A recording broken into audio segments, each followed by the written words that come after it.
Hello guys, এই যে দেখতে পাচ্ছ আমার মিনি বলকে আবার কৃষক মান্ডিতে আমি ধান নিয়ে এসেছি। এই যে ধান, এই যে পাশে একটা বুটবুটি খালি করতেছে, আর এই যে ভ্যানে করে নিয়ে আসতেছে, টোটো করে নিয়ে আসতেছে, পাশে ঢালতিছে। এই যে আমার গাড়ি, পাশে আরেকটা বুটবুটি, আর এখানে হচ্ছে মান্ডির কাগজপত্রের কাজ হচ্ছে।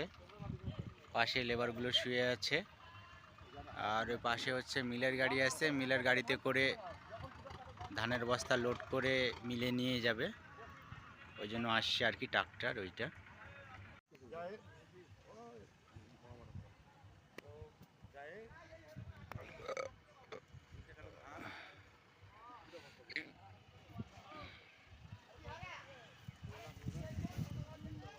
তো গাইস, এই যে ভুটভুটা দেখতে পাচ্ছ, এটা কালাগঞ্জের গাড়ি, কালাগঞ্জের ভুটভুটি মডেল এইটা। আর আমাদের হচ্ছে ভুটভুটির সব লোকাল, আমাদের বালুঘাটের মডেল এই সব, দক্ষিণ দিনাজপুরের।